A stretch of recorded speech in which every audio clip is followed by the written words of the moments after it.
안녕하세요. 저는 50대 중반 아들 하나 있는 여자입니다. 저는 얼마 전 큰 수술을 마치고 건강을 회복하고 있습니다. 나날이 몸이 좋아지고 있는 요즘 병실 라디오에서 흘러나오는 사연을 우연히 듣게 되었어요. 감동적인 사연이 많았는데 저와 비슷한 사연을 읽고 큰 감동을 하였어요. 저도 용기를 내어 소중하고 고마운 우리 아들에 관한 이야기를 들려드릴까 합니다. 저는 오랫동안 홀로 아들을 키웠습니다. 남편은 이미 이 세상에 없거든요. 한없이 원망스러운 남편이지만 훌쩍 커버린 아들을 볼 때면 그런 남편에게 고마움을 느낍니다. 제게 어느 것과도 바꿀 수 없는 귀한 아들을 주었으니까요. 남편과 저는 소개팅을 통해 만나게 되었습니다. 처음 본 남편은 보통 키의 평범한 사람이었어요. 첫 만남의 대화를 이어나가는데 많이 긴장한 듯 보이더군요. 눈도 잘 못 마주치는 모습에 저는 큰 호감을 느끼지 못했습니다. 차를 마시며 짧게 이야기를 나누다 집에 급히 가봐야 한다는 저의 핑계로 그곳에서 헤어지려고 하였습니다. 그런데 괜찮다는 저의 거절에도 끝까지 차로 집에 데려다 주겠다는 남편이었어요. 첫 만남에 부담스러웠지만 거절할 수 없는 행동에 어쩔 수 없이 남편의 차를 얻어 타고 집에 도착하였습니다. 집에 들어오고 나서 잠시 뒤 친구에게 전화가 오더군요. 소개팅 어땠냐는 친구의 물음에 저는 그저 그랬다고 이야기해 주었습니다. 그런데 남편은 저를 보자마자 첫눈에 반했다며 제가 매우 마음에 든다고 했다더군요. 하지만 저는 큰 흥미가 없었어요. 처음이라 아직은 모를 수 있고 몇 번 더 만나봐야 사람을 알 수 있다는 친구의 말에 한두 번 더 만나볼까 고민하게 되었습니다. 그런 제 마음을 남편이 눈치챘는지 적극적으로 다음 일정을 잡으며 저를 만나려 하였고 내키지 않았지만 몇 번 만나다 보니 처음과는 달리 제 호감을 나름대로 표현하더군요. 그런 남편의 모습을 지켜보다 보니 저도 없던 호감이 생기게 되었습니다. 무엇보다 저를 많이 배려해주고 제 말에 계속 경청해주는 모습이 참 좋았어요.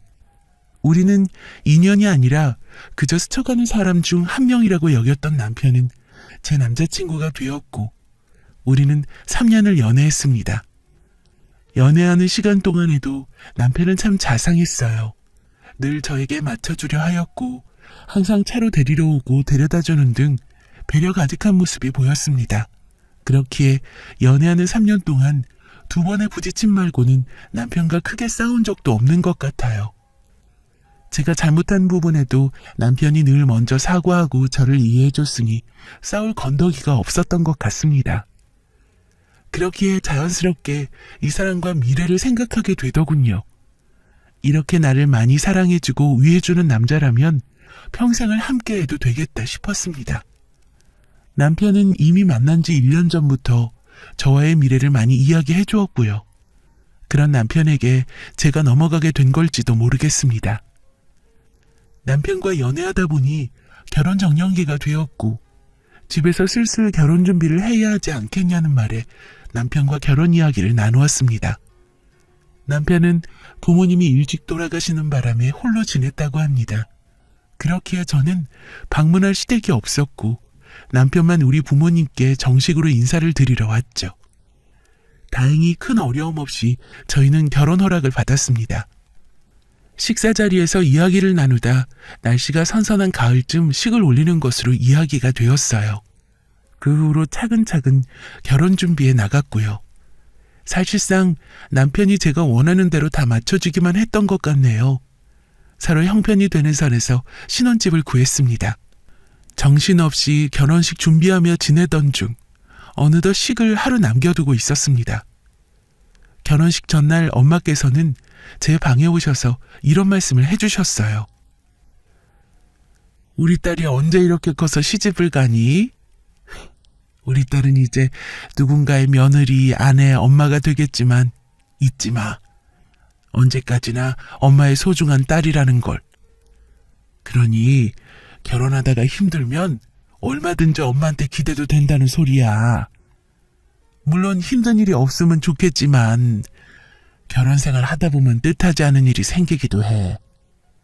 항상 너의 뒤에는 엄마랑 아빠가 있으니까 걱정 말고. 그래도 엄마는 우리 딸이 김서방이랑 행복하게 지냈으면 좋겠다. 엄마가 늙긴 늙었나 봐. 주책맞게 자꾸 눈물이 나네. 내일 중요한 날인데 얼굴 붓겠다. 제 손을 잡으며 이야기하시던 엄마는 시집가는 딸이 대견하면서도 아쉬운지 끝내 눈물을 보이셨어요. 저도 그런 엄마를 보고 있자니 눈물이 저절로 흘렀습니다.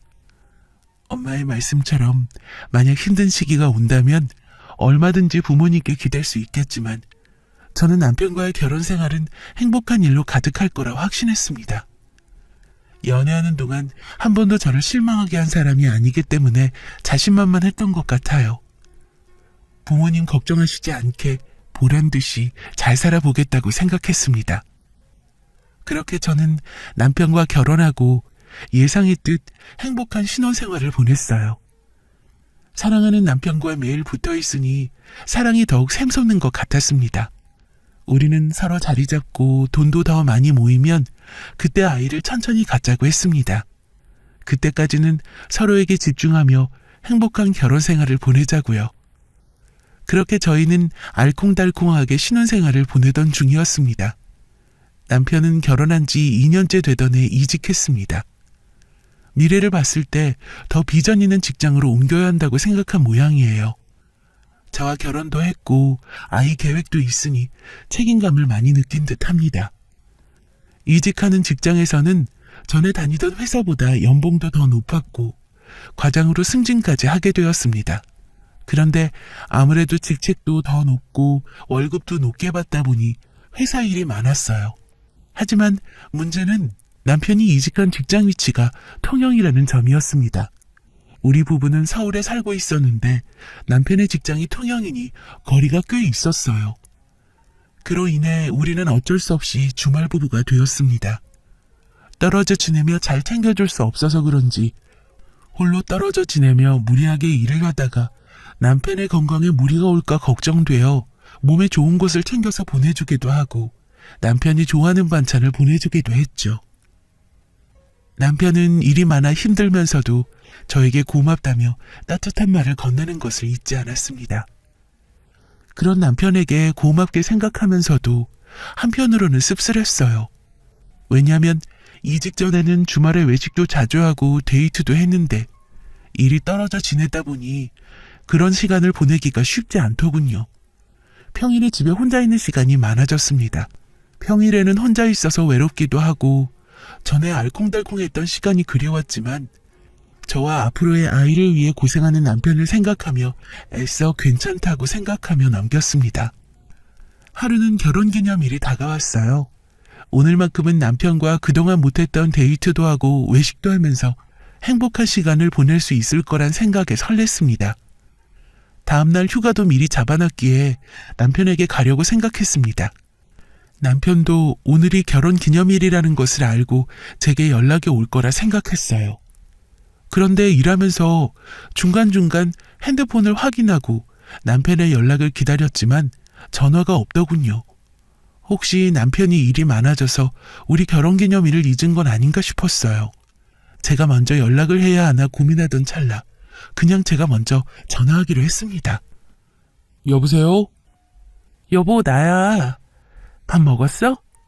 응, 먹었지. 당신은? 나도 먹었어. 참, 여보, 나 오늘 일찍 퇴근하고 여보 보러 가려고 하는데. 오, 오늘? 미안해서 어쩌지. 나 오늘 일이 많아서 늦게까지 야근해야 할 것 같은데. 그래? 그럼 뭐 할 수 없지. 아니면 늦게 끝나도 내가 집에 가서 기다릴까? 나 내일 휴가 냈거든. 그런데 내일도 새벽 일찍 출근해야 해. 요즘 일이 많아서. 오늘 늦게 퇴근하기도 하고. 나 보러 와주는 건 참 고마운데 얼굴 조금밖에 못 보고 돌아갈 텐데 자기 힘들잖아. 주말에 내가 보러 갈게. 자기야, 나 일이 바빠서 끊어야겠다. 미안, 사랑해. 라고 말하며 급하게 전화를 끊었습니다. 저는 멍하니 끊긴 전화를 받아요. 결혼기념일이라 오늘 함께 시간을 보내고 싶었는데 아쉬웠어요. 무엇보다 오늘 우리 부부 결혼기념일이라는 걸 알고 있는지 싶었습니다. 알고 있는데 바빠서 미처 말 못했을 거야 싶다가도 혹시 정말 바빠서 깜빡한 건가 싶었어요. 한 번도 잊은 적 없고 잘 챙겨주던 남편이었는데 한편으로는 서운하면서도 오죽 일이 많고 힘들면 기념일을 잊었을까 싶어 안쓰럽기도 했습니다. 어쩔 수 없이 오늘은 넘어가기로 하고 주말에 남편과 좋은 시간을 보내야겠다 싶었어요. 정신없는 와중에도 공들여 화장하고 신경 쓴 옷차림을 보니 마음이 좋지 않았지만 애써 털어버리고 업무를 봤습니다. 퇴근 후 집에 돌아와서 혼자 저녁을 먹고 심란한 마음에 평소보다 일찍 잠자리에 누웠어요. 단잠에 빠져 있는데 제 전화기가 요란하게 울려댔습니다. 잠결에 누가 전화를 한 거지 싶다가도 이상하게 전화벨 소리가 꺼림칙했습니다. 발신자를 확인하니 모르는 번호더군요. 저는 잠시 고민하다 전화를 받았습니다. 누구세요? 저기 김영민 씨 아시죠? 아내 되시나요? 네, 제가 김영민이라는 사람 아내인데요. 누구시죠? 여기 땡땡 병원인데요. 김영민 씨가 교통사고를 당해서 지금 병원에 있습니다. 상태가 안 좋으니 빨리 와주셔야 할 것 같아요. 병원 주소는 문자로 남겨놓겠습니다. 라는 다급한 목소리에 저는 아무런 생각도 들지 않았습니다. 지금 무슨 소리를 하는 건가 싶었어요. 잠시 정적이 흐르고 정신이 돌아온 저는 황급히 겉옷과 차키를 챙겨 곧장 병원으로 향했습니다. 차를 타고 가는 내내 눈물이 멈추지 않고 계속 흐르며 무서웠어요. 제발 우리 남편이 버텨주기를, 이 모든 게 다 거짓말이기를 바라면서 정신없이 운전하며 병원에 도착했습니다. 서둘러 차를 주차하고 응급실에 들어가니 여러 사람이 있더군요. 그 중에서 우리 남편을 찾을 수 없었어요. 지나가는 간호사를 붙잡고 물었습니다. 우리 남편 어디 있냐고요? 간호사는 남편의 이름을 확인하더니 숙연해지면서 저를 조심스럽게 남편에게로 데려다 줬습니다. 침대 커튼이 걷어지자 남편으로 보이는 사람이 누워있더군요. 그러나 흰 천이 남편의 머리끝까지 덮여 있었습니다. 떨리는 손으로 천을 내리니 남편은 두 눈을 감고 싸늘하게 누워있었어요. 저는 그런 남편에게 내가 왔다고 흔들어 깨웠지만 남편은 꿈쩍도 안 했습니다. 남편의 죽음으로 힘겨워하고 있던 내게 간호사는 한동안 지켜보다가 제게 말했어요. 저기 교통사고 당시 남편분 옆자리에 여성분이 타고 계셨어요. 그 여성분도 남편분과 같이 돌아가셨고요. 옆에 누워 계시는 분이 같이 타고 있던 여성분이세요. 혹시 아시는 분이실까요? 신원 확인이 어려워서요. 라고 이야기하더군요. 저는 간호사의 말에 흘리던 눈물을 닦고 옆으로 고개를 돌렸습니다. 남편과 같이 머리 위 끝까지 흰 천으로 덮어져 있는 한 여성이 있더군요. 누구인가 싶어 천을 걷으니 낯선 여자가 눈을 감고 누워 있었습니다. 저는 순간 이 여자는 누구인지 혼란스러웠어요. 왜 남편이 낯선 여자와 같이 차를 타고 가다 사고가 난 것인지 의아했어요. 여자 직원인가 싶다가도 남편 부서에는 여자가 없다고 했습니다. 아무리 생각해봐도 이 여자의 정체는 풀리지 않았어요. 저는 남편의 죽음으로 슬퍼하는 것도 잠시 이상한 느낌을 받아 이 의문을 풀고 싶어졌습니다. 현장을 발견한 경찰에게 사건에 관해 자세히 이야기 들을 수 있었습니다. 여성을 태우고 운전하던 남편은 마주오던 운전자의 졸음운전으로 차가 크게 부딪히게 되었고 병원으로 급히 이송되었으나 상태가 심각하여 결국 죽게 되었다고요. 졸음운전으로 사고를 낸 운전자는 지금 경찰서에 있다고 합니다. 어떻게 사고가 난 건지는 알겠으나 저 여자의 정체는 계속 의문이더군요. 그 순간 차량에 달린 블랙박스가 생각났고 경찰에게 물어보자 마침 가지고 있더군요. 블랙박스 칩을 건네받은 저는 당장 핸드폰으로 확인했습니다. 그 영상을 살펴보니 남편과 여자의 대화가 영상에 녹음되어 있더군요. 둘은 서로를 자기 여보라고 칭하며 다정하게 저녁은 무엇을 먹을지 이야기 나누고 있었습니다. 저는 도저히 믿기지 않았어요. 분명 목소리는 내 남편이 맞는데 왜 이 여자에게 저를 대하듯 행동했을까요? 궁금한 게 투성이었지만 그런 남편을 바라봐도 남편은 말이 없었습니다. 저는 그럴 일 없다며 애써 고개를 저어봐도 남편의 외도를 부정할 수 없었습니다. 그러다 문득 남편의 손을 본 순간 처음 보는 반지가 커플링 같은 반지가 끼워져 있었어요. 혹시 싶어 그 여자의 손을 살펴보니 남편과 같은 반지를 끼고 있었습니다. 반지를 본 순간 정말 남편이 나 모르게 바람 피운 게 맞는 듯 확실해지면서 저는 참을 수 없는 슬픔과 충격으로 그 자리에서 쓰러졌습니다.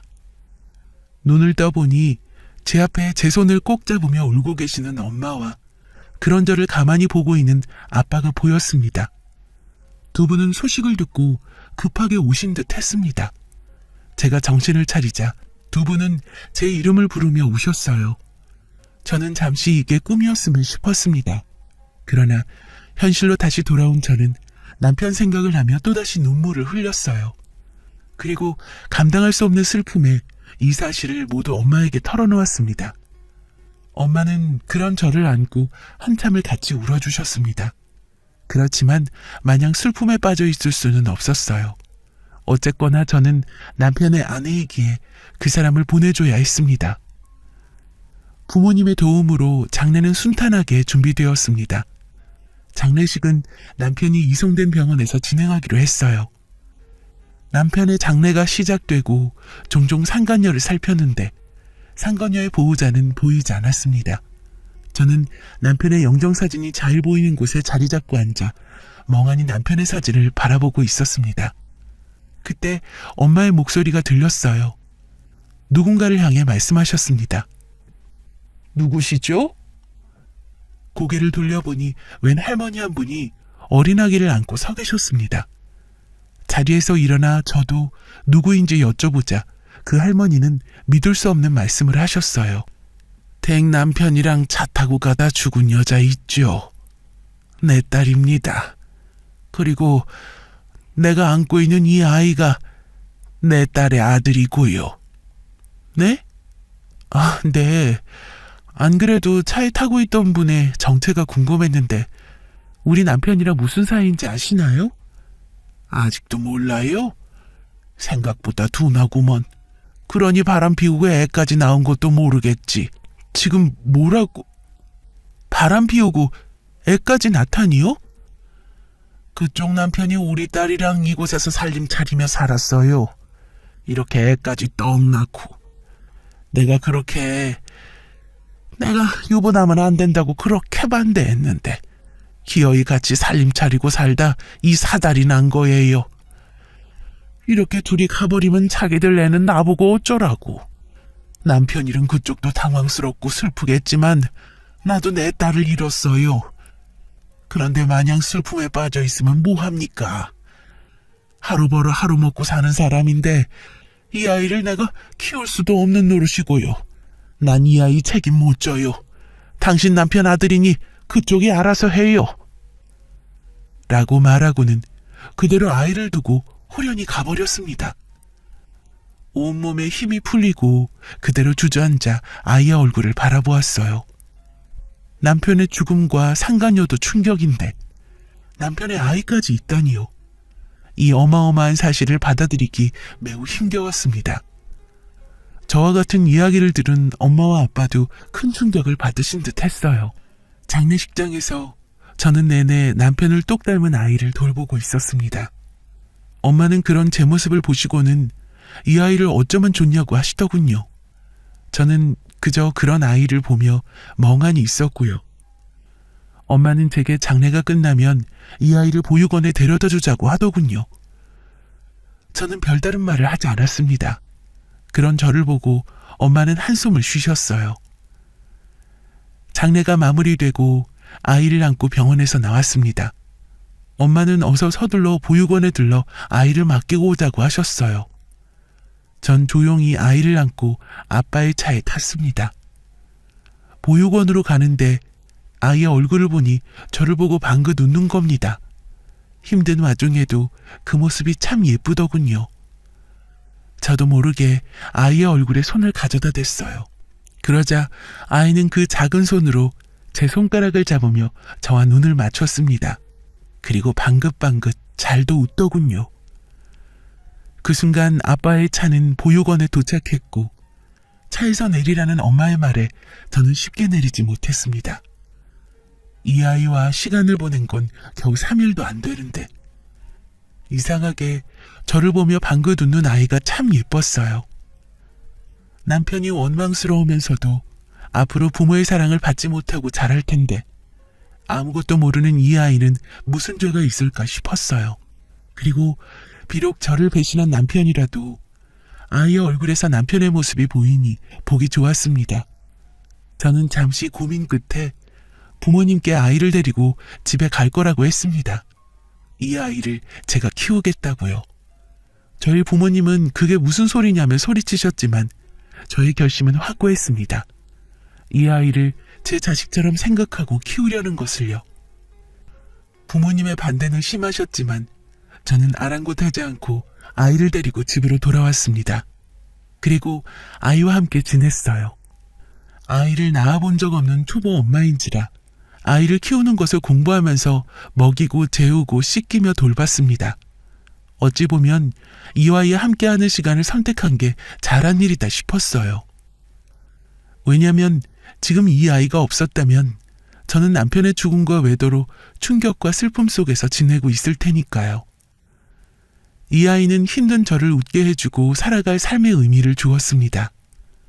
그로부터 전 이 아이를 마음으로 낳은 아들로 받아들이며 지내게 되었습니다. 아이를 키우는 중간중간에도 엄마께서는 여자 혼자 아이 키우고 사는 게 얼마나 힘든지 아냐며 더군다나 친자식도 아닌 것을 왜 키우느냐고 속상해 하셨습니다. 그런 부모님께는 참 죄송한 마음이지만 제 아들로 생각하고 키우기로 한 이상 제 뜻을 꺾을 수 없었어요. 오래도록 계속 저를 설득하고 아무것도 모르는 우리 아들을 미워하셨지만 날이 갈수록 소중해지는 우리 아들이었습니다. 여자 홀로 아이를 키우며 살아가기 어려울 수 있지만 생각보다 남편이 제게 남겨주고 간 돈이 꽤 많았습니다. 남편이 죽고 받은 보험금과 사고 차량 운전자의 합의금 등등 아이를 키우기에 어렵지 않은 형편이 되었습니다.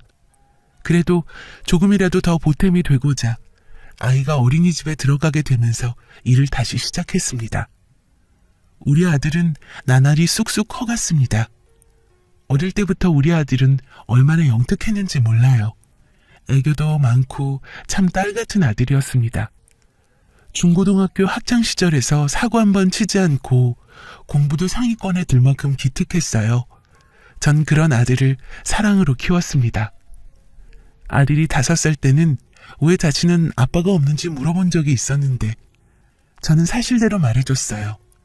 아빠가 운전하고 집으로 가는 길에 사고로 돌아가셨다고요. 하지만 언제나 하늘에서 우리 아들을 지켜주고 있다고요. 그 뒤부터 아들은 제게 아빠에 대해 이야기하지 않았습니다. 저도 아빠의 빈자리가 느껴지지 않도록 최고의 엄마가 되려 노력했고요. 그런 저의 사랑을 받고 무럭무럭 자란 아들은 어느새 어엿한 성인이 되었습니다. 아직도 우리 아들의 초등학교 첫 입학식이 엊그제 같은데 그 많은 시간을 지나 늠름한 어른이 되었다니 세월의 흐름을 새삼 느낄 수 있었습니다. 아들은 성적이 우수하여 스카이 대학 중 한 곳에 입학하였고 바로 군대를 다녀와 대학 생활을 마쳤어요. 그리고 최근 유명한 대기업으로 취직하게 되었습니다. 멋진 사회인으로 다 키웠으니 앞으로 좋은 짝을 만나서 행복한 가정만 꾸리면 되겠구나 싶었어요. 저는 지금처럼 언제나 뒤에서 든든하게 기댈 수 있는 엄마가 되어주고 싶었습니다. 그렇게 평탄하게 지내온 세월 속에서 앞으로의 시련은 못 군 채로 말이죠. 경제적으로 여유로운 저는 아들이 군대를 제대했을 때 일을 그만두고 살림을 하며 지냈습니다. 그날도 평소와 같이 퇴근하는 아들과 같이 먹을 저녁을 준비하고 있었죠. 그런데 갑자기 배가 살살 아픈 겁니다. 무엇을 잘못 먹었나 생각되어 약을 먹으며 견뎠죠. 배가 아플 때마다 계속 진통제를 먹으며 넘어갔습니다. 괜찮아지는 듯 했는데 어느 날은 진통제 효과도 들지 않는지 빠르게 약 기운이 풀리며 아파졌고 시간이 흐를수록 아픈 강도는 더 심해졌습니다. 이제 배뿐 아니라 오른쪽 옆구리가 그렇게 당기고 아팠어요. 제 몸 상태에 아들은 걱정하면 안 되겠다고 회사 일을 하루 쉬고 저와 병원에 가자고 했습니다. 전 아픈 아들을 신경 쓰게 하는 것 같아 미안한 마음에 거절할까 하다가도 점점 심해지는 고통에 할 수 없이 아들과 병원에 가게 되었습니다. 병원에 접수하고 초음파 검사를 하니 백혈구 수치가 높다고 큰 병원에 가보라고 하더군요. 놀란 아들은 저를 데리고 얼른 큰 병원으로 갔습니다. 여러 검사를 하고 나니 의사가 그러더군요. 제 신장에 이상이 생겼답니다. 급성 신우신염으로 신장의 상태가 매우 좋지 않다고요. 매우 아팠을 텐데 왜 바로 병원에 오지 않고 참고 버텼냐고요. 빨리 왔으면 손 써볼 수 있었을지도 모르는데 너무 늦어 지금 오른쪽 신장은 상태가 많이 안 좋다고 했습니다. 이러다 투석을 하며 살다가 이식 수술해야 할지도 모른다고요. 당장 급하게 병원에 입원하여 치료받았지만 미련하게 병을 키운 저는 나이 때문인지 신장이 회복되지 않았습니다. 투석이나 이식 수술 말고는 방법이 없는 상황이 되었죠. 하지만 투석도 평생을 할 수 있는 게 아니더군요. 언젠가는 꼭 이식 수술을 받아야 제가 건강하게 살 수 있는 거더라고요. 의사는 넌지시 가족 간의 신장이 맞을 확률이 높다며 아들에게 검사할 건지 권했습니다. 아들은 망설임 없이 검사한다고 하더군요. 전 그 소리를 듣고 소리쳤습니다. 안 돼요. 난 절대 우리 아들 신장 못 받아요. 엄마가 돼서 어떻게 내 자식 배에 칼을 대게 해요. 저는 절대로 못해요. 다른 사람 신장 이식 받든지 아니면 투석 받다가 차라리 죽을래요. 라고 했고 의사는 다른 사람의 신장을 이식받기 위해서는 대기 순번이 한참 뒤라 오래 기다려야 할지도 모른다고 하였습니다. 아들은 제 말을 듣고 제발 고집 부리지 말라며 검사해보겠다고 저를 설득하더군요. 저는 더 들을 필요 없다고 하며 제 병실로 돌아왔습니다. 아들은 병실에 따라와 계속 저를 설득하더군요. 하지만 저는 못하겠다고 했습니다. 사랑하는 우리 아들의 몸에 흉터를 낸다는 것이 제 몸 아픈 것보다 아주 싫더군요. 그리고 무엇보다 아들은 제 친아들이 아니기 때문에 검사 결과 맞지 않을 확률이 높았습니다. 그 과정에서 친아들이 아님이 밝혀진다면 아들이 받을 상처를 생각하고 싶지 않았어요. 계속 안 된다며 고집 부리는 저를 한동안 물끄러미 바라보던 아들은 조용히 그러더군요. 엄마, 설마 내가 친아들이 아니라서 그래? 저는 순간 아들의 말에 귀를 의심했습니다. 뭐? 뭐라고? 너 지금 뭐라고 했니? 너 알고 있었어? 응, 나 알고 있었어. 언제부터? 대체 언제부터 알고 있었던 거야? 중학교 때 알았어. 어떻게 알았니? 혹시 누가 널 찾아왔니? 저는 상간녀의 엄마라는 사람이 우리 아들을 찾아와서 말을 한 건가 싶었어요. 그러나 아들은 고개를 저으며 말했습니다. 아니, 외갓집 갔을 때 엄마가 할머니랑 이야기하는 거 우연히 들었어. 그럼 다 알고 있으면서 왜 말하지 않았니? 많이 놀라고 속상했을 텐데. 엄마는 그것도 모르고 미안하다. 저는 미어지는 가슴을 치며 눈물을 흘렸습니다. 아들은 그런 저를 보고 따라 울며 말하더군요. 처음에는 충격 많이 받았지. 그런데 엄마 그게 뭐 어때서?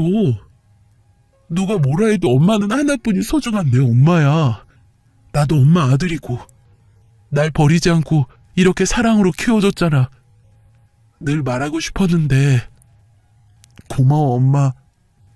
나 포기하지 않고 키워줘서. 좋은 엄마로 내 옆에 있어줘서 고마워요. 그리고 엄마, 비록 엄마가 낳은 아들은 아니지만 그래도 나 검사하게 해줘. 나 장가 가는 것도 보고 손주 낳는 것도 봐야지. 나 엄마랑 오래오래 행복해지고 싶어. 그러니까 제발 허락해줘. 라고 말하는 아들은 하염없이 눈물만 흘리는 저를 꼭 안아주었습니다. 저도 그런 아들을 따뜻하게 꼭 안아주었습니다. 우리 아들이 다 알고 있을 줄은 꿈에도 몰랐는데 친정엄마가 제게 아이 포기하고 재혼하라고 설득하시는 이야기를 들은 모양이었어요. 그런데도 착하게 커준 우리 아들. 엄마가 돼서 아들에게 걱정만 끼치는 것 같아 미안하면서도 저마저 없으면 앞으로 우리 아들 뒤에는 누가 서 있어주나 싶더군요. 염치 없지만 아들 곁에 더 있어주고 싶은 마음에 결국 검사를 허락했습니다. 사실 친자식이 아니니 확률이 높지 않아 허락한 이유도 있습니다. 그러나 이게 무슨 기적적인 일인지 놀랍게도 검사 결과 아들의 신장은 이식에 적합하다는 결과가 나왔습니다. 아들은 엄마에게 신장을 이식해줄 수 있어 다행이라며 좋아하더군요. 그리고 아들은 더 미룰 것 없이 서둘러 수술 일정을 잡아달라고 했고 전 그렇게 아들의 도움으로 신장을 이식받게 되었습니다. 수술은 잘 되었고 저는 지금 건강을 회복하는 중이에요. 그동안 친아들도 아니고 사위가 바람피어서 낳은 아들이라 미워하셨던 저희 부모님은 아들이 제게 신장을 이식하여 수술받은 것을 아시고 그 후부터는 아들에게 연신 고마워하시며 그동안 구박하여 미안했다고 우셨습니다. 앞으로는 정말 친손자처럼 생각하시겠다고 이야기도 하셨어요. 생각지 못한 일이 벌어져 힘든 시기를 보냈지만 이번 기회로 우리 가족은 더욱 단단해진 듯합니다. 전 점차 더욱 건강을 회복해서 우리 아들 좋은 사람 만나 장가가는 것도 보고 손자 손녀도 보며 행복하게 지내렵니다. 새롭게 다시 시작하는 마음으로 힘차게 지내겠습니다. 모두 건강 조심하시고 제 사연 읽어주셔서 감사합니다. 항상 건강하세요.